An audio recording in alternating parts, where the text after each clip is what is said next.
Hello everyone, welcome back to YouTube channel CS Sansar and this is CS Stuti Mahajan. तो आज के session में हम डिस्कस करने जा रहे हैं how to save tax by giving money to your wife. Let's see.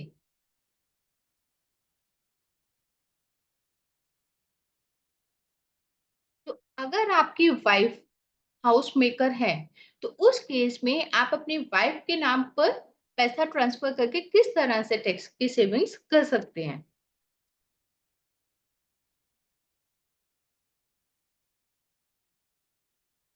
तो सबसे पहले है transfer to your wife saving account. अगर आप अपने वाइफ के सेविंग अकाउंट के अंदर ट्रांसफर कर देते हैं तो उस केस में जो इंटरेस्ट से जो भी इनकम होगी उसके ऊपर, अगर तो वो 10,000 से कम है इंटरेस्ट इनकम जो सेविंग्स अकाउंट से आपको मिल रहा है, तो उसके ऊपर तो कोई टीडीएस की लायबिलिटी नहीं बनती है। अगर वो 10,000 के ऊपर है तो उसके ऊपर टीडीएस जो है वो डिडक्ट किया जाएगा। बट इवन दो कि अगर आपने अपने वाइफ के अकाउंट में इनकम को ट्रांसफर कर दिया है, वहां पे ट्रांसफर कर दिया कुछ फंड, तो उस केस में जो इंटरेस्ट इनकम आएगी उसके ऊपर टैक्स जो है वो कम लगेगा इन कंपैरिजन टू अगर आप अपने ही अकाउंट के अंदर अदर सोर्सेज की इनकम दिखाते हैं। तो सिमिलरली आप अपने वाइफ के अकाउंट के अंदर एफडीआई भी बनवा सकते हैं। तो अगर आप अपनी वाइफ के अकाउंट में एफडीआई बनवा देते हैं तो उस केस में जो एफडीआई से जो भी इंटरेस्ट इनकम आएगी तो उसके ऊपर भी जो टैक्स है वो कम लगेगा। Then open PPF account in the wife's name. एक तो लेट अस सपोज कि हस्बैंड अर्निंग है, उसने तो अपने नाम के ऊपर अपना पीपीएफ अकाउंट जो है वो ओपन कर लिया। आप अपने वाइफ के नाम के ऊपर भी पीपीएफ अकाउंट जो है वो ओपन कर सकते हैं। अगर आप अपने वाइफ के नेम के ऊपर एक और पीपीएफ अकाउंट आपने ओपन कर दिया, एक हस्बैंड के नेम के ऊपर हो गया, एक वाइफ के नेम के ऊपर हो गया, तो पीपीएफ अकाउंट से एक तो जो इंटरेस्ट इनकम है उसका कुछ परसेंटेज जो है वो एफडीआई से या अदर जितने भी हमारे इन्वेस्टमेंट्स हैं उससे रेट जो है रेट ऑफ इंटरेस्ट ज्यादा है। सेकेंडली जो पीपीएफ का जो भी हमें इंटरेस्ट आ रहा है वो सारा का सारा एग्जम्प्ट है, तो उसके ऊपर कहीं कोई टैक्स नहीं है। तो उससे भी आप अपना टैक्स जो है वो सेव कर सकते हैं। Then equity investments. आप अपने वाइफ के नाम के ऊपर शेयर्स जो है वो परचेज कर सकते हैं। वाइफ के नेम के साथ आप उनका एक डीमेट अकाउंट ओपन करके उसमें आप इक्विटी के अंदर इन्वेस्टमेंट कर सकते हैं। तो उससे क्या होगा, जो भी लॉन्ग टर्म कैपिटल गेन आएगा उसके अंदर आपको एग्जम्पशन मिल जाएगी। हेल्थ इंश्योरेंस पॉलिसी 80D के अंदर आपको, अगर आपने हेल्थ इंश्योरेंस पॉलिसी को ले ली है, मेडिक्लेम जो है वो लिया है, तो उस केस में 25,000 तक की डिडक्शन जो है वो आप अपने वाइफ के अकाउंट में भी ले सकते हो। तो अगर आपने दोनों की, लेटेस्ट सपोज की हस्बैंड और वाइफ दोनों के केस में आपने मेडिक्लेम पॉलिसी ले रखी है, तो आपको इस तरह से लेनी है कि दोनों से जो है वो कोस्ट पे कवर हो जाए और मैक्सिमम जो है वो डिडक्शन भी आप लोग अवेल कर पाए।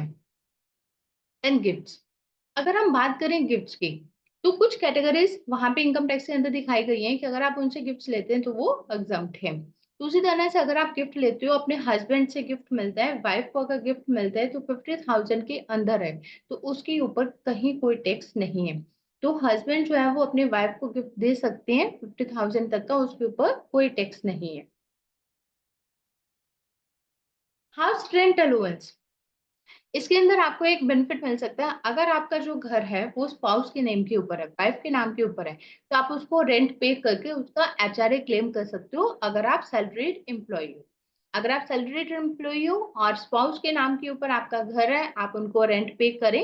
एक जो हैंडसम अमाउंट, बहुत ज्यादा आपको नहीं देना, एक रीजनेबल अमाउंट जो है वो आप रेंट उनको पे करो और उसकी आप एचआरए में डिडक्शन जो है वो क्लेम कर सकते हो।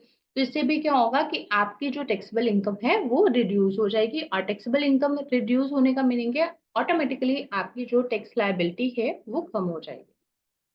Then, बहुत सारी क्वेरीज आती हैं ज्वाइंट अकाउंट के लिए कि हम जो ज्वाइंट अकाउंट ओपन करते हैं उस केस में क्योंकि दोनों के पैन नंबर लगते हैं तो वो किसके अंदर इनकम जो है वो क्लब होगी।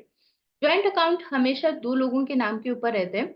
दो लोगों में से जो फर्स्ट नेम होगा, ठीक है, फर्स्ट नेम और एक सेकंड नेम रहता है। फर्स्ट नेम मीन्स जो पैन नंबर है फर्स्ट नेम का, उसकी आईटीआर के अंदर वो इनकम क्लब होगी।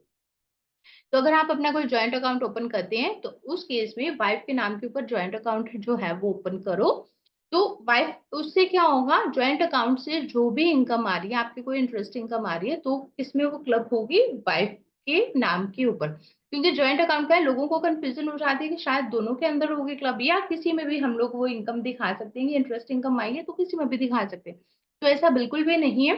जॉइंट अकाउंट ओपन करते हुए पैन नंबर जरूर दोनों के लगते हैं, बट आप इनकम जो है वो टैक्सेबल उसी के अंदर रहती है जिसका फर्स्ट नेम है। तो आपको बड़े ध्यान से ये चीज देखनी होगी, ज्वाइंट अकाउंट जब भी आप ओपन करें तो आप किस पर्पज से ओपन कर रहे हो। तो अगर तो टैक्स सेविंग के पर्पज से कर रहे हो तो वाइफ के नाम से आप ज्वाइंट अकाउंट जो है वो ओपन करो, ताकि टैक्स लायबिलिटी जो इंटरेस्ट के ऊपर वो कम रहे। तो इस तरह से वाइफ के अकाउंट में फंड्स को ट्रांसफर करके जो से इंटरेस्ट की इनकम है उसको आप दिखा सकते हो। उसको टैक्सेबल जो है उससे आपकी टैक्सेबल इनकम जो है वो कम हो जाएगी आपके अकाउंट में, और उतना टैक्स जो है वो वाइफ के अकाउंट में कैलकुलेट होगा। और जब वाइफ के अकाउंट में कैलकुलेट होगा तो इन कंपैरिजन टू आपका जो टैक्स लायबिलिटी है वो कम आएगी। तो इस तरह से आप वाइफ के अकाउंट में फंड को ट्रांसफर करके जो इनकम है, इनकम टैक्स है, उसको सेव कर सकते हो। So this is all for today. Thank you for watching this video.